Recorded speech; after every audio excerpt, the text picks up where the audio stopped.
Hello, guys. This is Paul McMillan II. Welcome to another back testing live session. And we're going to be doing it on the MNQ, which is the Nasdaq 100 futures. And I'm going to actually go into how market liquidity and how I utilize the 3-bar pattern for my entries. So let me go ahead and activate the replay tool and we'll get started. All right. So now we're on the 4-hour time frame. So the very first thing we're going to do is mark up external liquidity on the buy side and the sell side, okay? So as we can see, we have some external liquidity here because price wiped out these previous lows here and here. We're going to mark it up like this with here. This is going to be the buy side on the 4-hour, sell side on the 4-hour, okay? And then you notice price traded from this range all the way up to this range because that's where this bearish move came from. This is on the buy side here with liquidity on the 4-hour. Okay. So that's all we're going to mark up on the 4-hour. Now we're going to mark up external range liquidity on the 1-hour. Okay. Should be zooming in like this actually. Okay. So now we're going to identify liquidity on the internal range. We can see that this high wiped out this previous high here. And we can see there's liquidity up here. And notice you see that price respected liquidity kind of right here and right here as well. And let's go ahead and draw that up here. Okay, this is going to be internal range liquidity on the buy side. And it's for the 1-hour.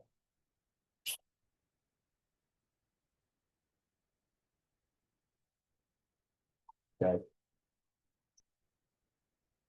Now let's see to define liquidity on the sell side and the internal side. So we see some equal lows here. This wasn't equal, but price respected this area. And we see that price respected this area. So I can say that there's a liquidity here. Okay. Let's go ahead and mark this up.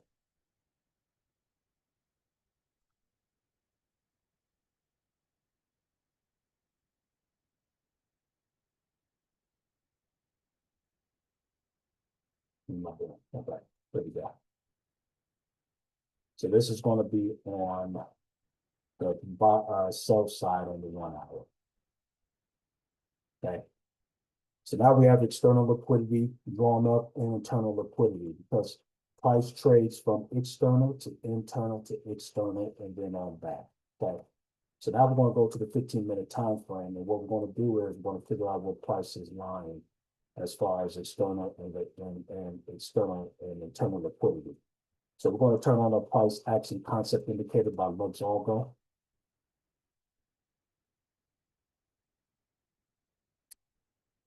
Let's see. Okay.